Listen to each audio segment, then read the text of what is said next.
Hello, hi guys! Magandang hapon sa inyo lahat. This is Jin from Masagari Channel, a faith healer o Zomata reader. So ngayong hapon, natatagan natin ang sabihin sa inyo ng ating mga gabay.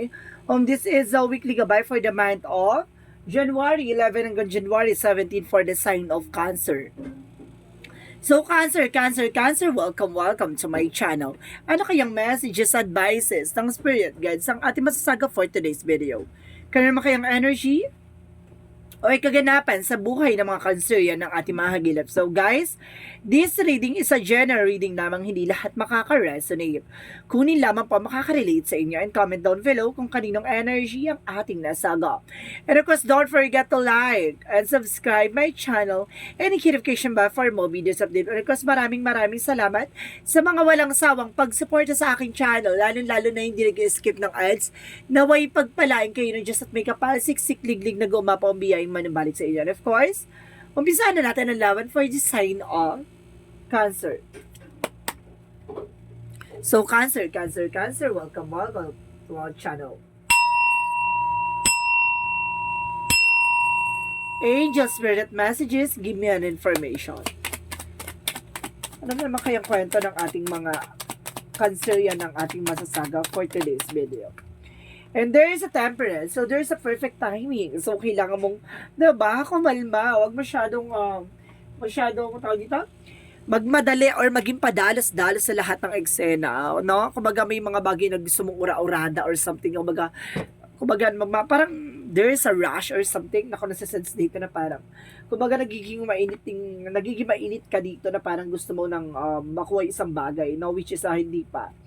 And because there's the higher fun, so there's a lesson learned. Kailangan mong matutunan, kailangan mong natutunan yung mga bagay-bagay na nangyari sa'yo from the past dahil sa mga padalos-dalos mo. So let's see what is additional messages. And I guess there's a magician. So there's a manifestation. May mga bagay na unti-unti ka na manifest dito. At may mga bagay na unti-unti ka na nakukuha dito. May mga bagay na parang there's a power na parang kumbaga nakuha mo na yung mga bagay na matagal mo nang gustong makuha. And of course, there's Seven of Pentacles, so there's a harvest time. No, kumbaga na-harvest mo na yung mga bagay-bagay, all sacrifices sa ginawa mo. Diba? So let's see what is additional messages. And of course, there's the Three of Wands. So there's a waiting for a result, waiting for a ship. May trouble ka dito. Or sinasabi na naghihintay ka na lang ng alis, or nag-aantay ka na lang ng resulta, or something, nag-aantay ka na lang ng balita. And the Ace of Pentacles, so there's a big money coming in for you. A big opportunity, a big material offer or something, ang bahay, sasakyan, negosyo, harap buhay, ano man yang kumaga may tungkol sa material or tungkol sa finances. It's a goal. So let's see what is a temperance.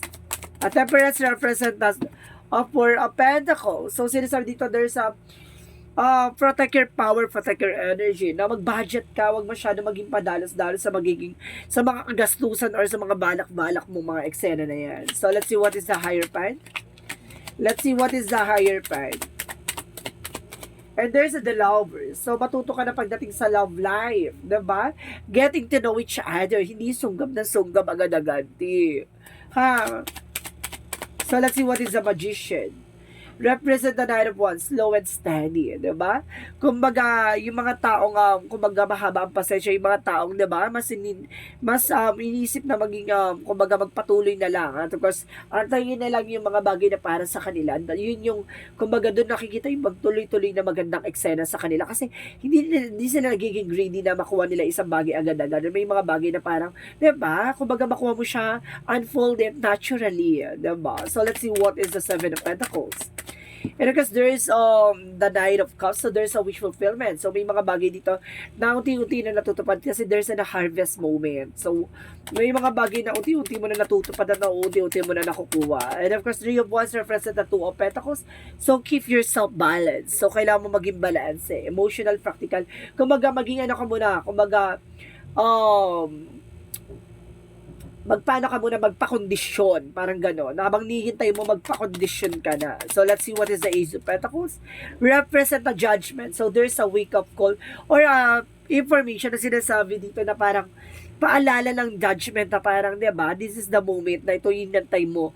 Diba, kung magpapalagpasin mo pa ba? So, ibig sabihin, grabe. So, let's see what is the Temperance, and the Four of Pentacles. And of course, there is a Queen of Wands, stability and control. Yun nga, kumbaga magkaroon ka ng control sa sarili mo, no? Kumbaga magkaroon ka ng disiplina, hindi pwede yung ura-urada. So, let's see what is the higher part and the Lovers. And there's a Death card. So, there's an ending in your bigay. Some of you, baka there's a widow. May mga mag-asawa na naghiwalay dahil, kumbaga dahil patay na yung asawa nila or either namatay yung asawa nila mga nakaraang taon o this year or something na kumbaga sinasabi sa'yo dito na kailangan mong kumbaga tanggapin or kailangan mo matutunan yung mga bagay-bagay na nawala or something. There's a death represent an ending and a new beginning. Maaaring matuto ka na pagdating sa love life mo, no? Kumbaga, wag mo na dali sa mga susunod na karelasyon mo. So, let's see what is the Magician and the Knight of Wands. And of course, there's Ace of Wands. So, there's a new offer and new beginning coming in for you. May bagong simula daw dito ha, may bagong eksena. And kasi there's a Five of Wands represent the complication.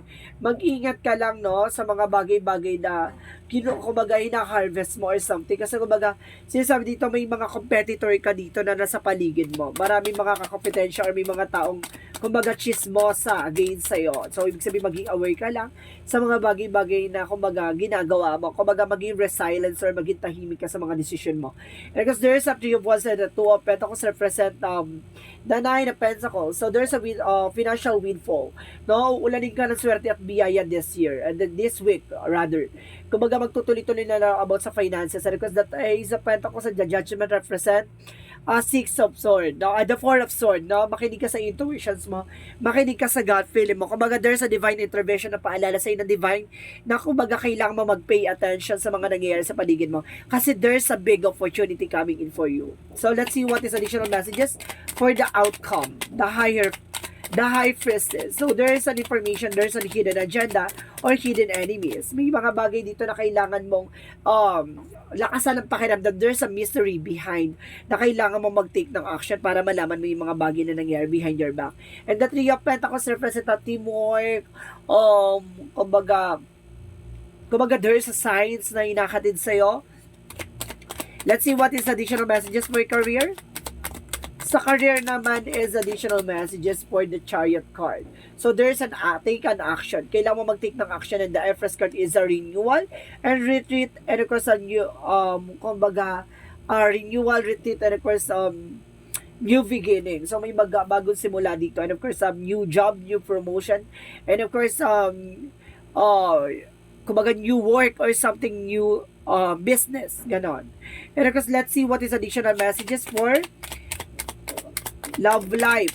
Pagdating naman sa love life, this is the Eight of Wands. So, there's a fast communication and fast movement. And of course, parang there's a long distance relationship dito, ako nasa sense. And of course, there's a Eight of Wands represent trouble. And of course, there is the Emperor is a mature person, no? Itong tao na to is mas mature to sa'yo or either mature talaga siya in their attitude. So, let's see what is additional messages for health. Pagdating naman sa health is the Fool card. So, there is a leap of faith, no? Kumbaga, magtiwala ka sa mga nangyayari sa paligid mo, even yourself. Kumbaga, lakas mo yung pakiramdam mo. And of course, there is Eight of Sword represent, kumbaga, kumawala ka sa toxicities. Kumbaga, napapalibutan ka ng toxicities. Kumbaga, sinasabi na huwag ka magtitiwala sa mga tao sa paligid mo, no? Kumbaga, sinasabi lakas mo yung pakiramdam mo kasi, kumbaga, nagbibigay ng stress sa ito or something. Kumbaga, baka magbigay ng sabotage sa'yo, no? Pagdating sa health, baka may gawin sa'yo about sa mga, diba, sa physical mo. So, let's see what is additional messages for magical fairy messages. For magical fairy messages, there's an autumn. So, there's a harvest time. At the end of the time, magkakaroon ka daw ng harvest, autumn. And of course, there's a travel. Double clarification na may travel ka talaga dito, no? An upcoming trip proves to be life-changing in the positive ways. Wow. So, let's see what is a yin and yang oracle card. Represent a guarded. You are guarded. Naprotektado ka daw. And of course, there's a family. So, baka there's a business trip or there's a family trip or something like that. Family travel. And because there's our air. Kumbaga may kinalaman ka sa Gemini, Libra, Aquarius. So, some of your person is there. So, let's see what is Archangel Raphael. Archangel Raphael said, have faith. So, kailangan mo magtiwala, diba? Magtiwala at manampalataya, diba? May mga bagay na hindi pa napapanahon, may mga bagay na talagang ibibigay sa takdang panahon. Magtiwala ka, there's a process and progress. So, let's see what is the chakra messages. For the chakra messages, get more information. Self-worth. So, kailangan mong, kumbaga, tignan yung sarili mo, no? Kumbaga, pahalagahan mo yung sarili mo. Mahalin mo yung sarili mo. And because there is a despondence. Kumbaga, may mga bagay dito na parang, di ba, nawawala ka na sa wisyo, nawawala ka na sa, kumbaga, naguguluhan ka sa situation or feeling stress. And there's an enlightenment. Kumbaga, magkakaroon to ng kaliwanagan, no? Tungkol sa'yo. So, let's see what is Archangel Michael messages.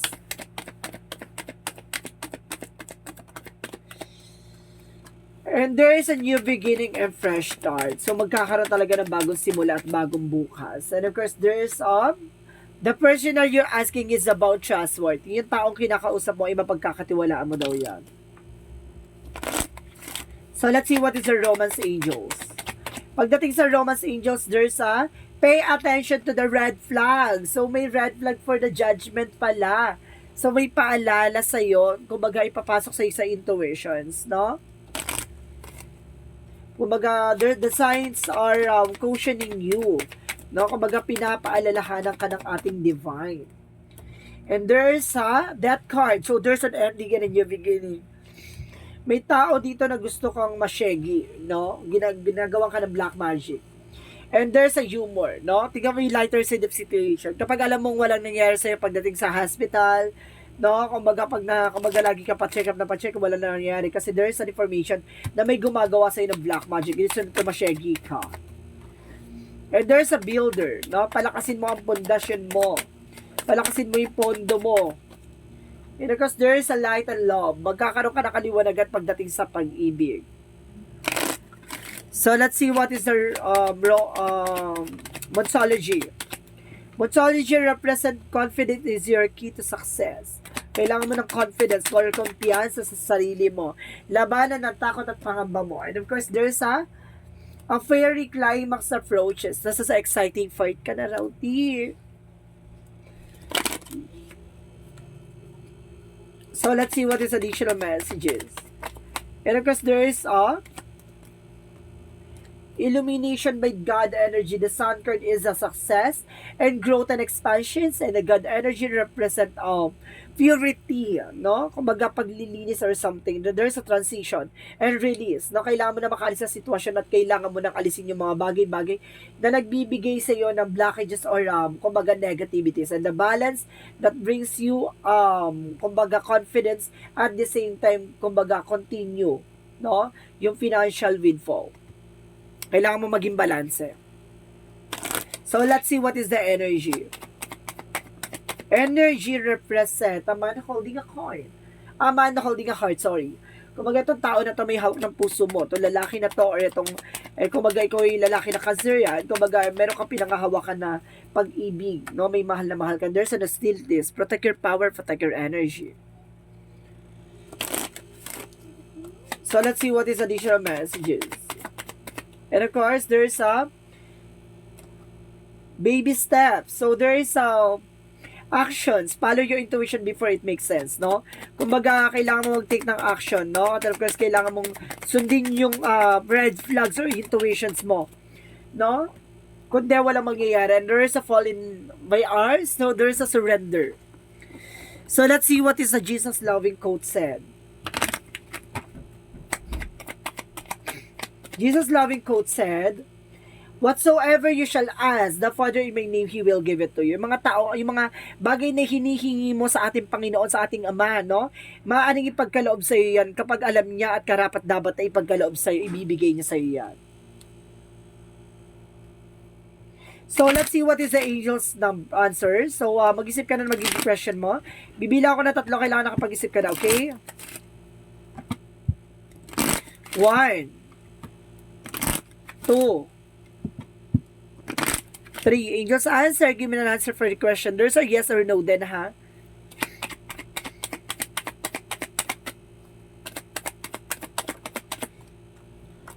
So, there's a meditation bring answer. Kailangan mo mag-meditate, magdasal. And there's a lot of opportunities coming in for you. Maraming oportunidad na papasok dito. And of course, there's a compromise. May pinagkasundoan dito. So, there's a yes, yes, yes, no? And of course, sinasabi dito kung may mga bagay na magbibigay sa'yo ng balanse. No? Talagang tinitimbang na ng Panginoon yung mga opportunity na ibibigay sa'yo. So, let's see what is the angel's number. Angel's number, excuse me, represent 17. I am independent. So, napaka-independent mong tao. The quality of your work you can produce that you're going at ito alone is almost unbelievable. You are independent as you are ambitious, capable of performing every step of the way with efficiency, focus, and skill. So, ibig sabihin, kaya mo talagang, kumbaga, tumayo sa sarili mong paano at kaya mo talagang gumawa na ikaw lang. At kaya mo patunayan sa sarili mo na, diba, kaya mo, kahit ikaw lang. Messages of life represent, I am free. Today, I find the veil of my ego has lifted ambitions of my new life as a fear. Now I focus on my inner growth. I listen to be only to the voice of my heart and it remains steadfast in the energy of love that I will find there. I am now free of duality, fear, and judgment. I move forward on my path to the inner peace. Kumaga binibigyan mo ng kalayaan o kapayapaan yung sarili mo sa lahat ng negatibo, positibo na nangyayari sa buhay mo. No, inaalis mo na yung ego or something drama na nangyayari sa paligid mo. Even kumaga yung mga bagay na kumaga nagbigay sa iyo ng something kumaga kalungkutan. So ibig sabihin na kumaga sino-surrender mo na yan. Of course binibitawan mo na yung mga bagay na yan. Of course, kumaga may mga bagay dito na parang kumbaga tinatanggap mo na, of course, parang may bagay dito na parang kumbaga pinakikinggan mo na yung sarili mo, no? Bago ka bago ka mag-take ng action or mga bagay na kumbaga kailangan pagdesisyonan. 'Di ba? So let's see. This is the weekly gabay for the month of January 11 hanggang January 17 for the sign of Cancer. So Cancer, maraming salamat for your wonderful reading. So once again, this is Chin Rodriguez, Mama Esagari Channel, a faith healer o sa mata reader. And of course, maraming salamat sa mga walang sawang pagsuporta sa akin channel, lalo hindi nag-skip ng ads na way pagpalain kayo na just may kapal, siksik liglig na gumba pa ang biyayang manambalik sa inyo. And of course, this reading is a general reading lamang. Hindi lahat makaka-resonate. Kunin lamang po makaka-relate sa inyo and comment down below kung kaninong energy ang ating nasagap. Maraming salamat and see you in the next video. Bye-bye and babush!